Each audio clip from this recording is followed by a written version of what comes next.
Hi, நான் உங்கள் சிவக்கலை. இன்றைக்கி நம்மளுக்கு ரொம்ப ரொம்ப மிகுந்த மருத்துவ குணம் மிகுந்த ஒரு செடியை பற்றி தான் இன்றைக்கி நம்ம பார்க்க போகிறோம். அது வந்துட்டு பெரும்பாலும் ஆற்றுக்கரைகள், குளங்கள், ரொம்ப ஈரப்பதம் உள்ள ஒரு இடத்துல தாங்க இந்த செடி முளைச்சிருக்கோம். ஆனால் இப்போ வீடுகள்லையும் வச்சு இந்த செடியை வளர்க்க ஆரம்பிச்சிட்டாங்க. ஆமாங்க, தொட்டாசினிங்கி இந்த செடியை பற்றி தான் நான் இன்றைக்கி பேசுகிறேன். என்னோடய வீடியோவை இப்போ தான் நீங்கள் முதல்ல பார்க்குறீங்க அப்படின்னா ப்ளீஸ் சப்ஸ்கிரைப் அண்ட் ஃபாலோ பண்ணிவிட்டு பாருங்கள். வாங்க வீடியோக்குள்ளே.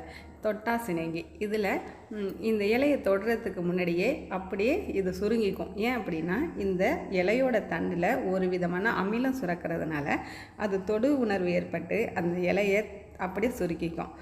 இதில் என்ன மருத்துவ குணம் இருக்குது அப்படின்னாக்க, நாள்பட்டு ஆறாத புண்ணு, அரிப்பு, வாத நோய் இருக்கிறவங்களுக்கெல்லாம் இந்த தொட்டாசினிங்கி சிறந்த மருத்துவ குணமாக அமையுது. அது மட்டும் இல்லைங்க, இது கார்பன் டை ஆக்சைடை தனக்குள்ளே இழுத்துக்கிட்டு நமக்காக ஆக்சிஜனை வெளியிடுது.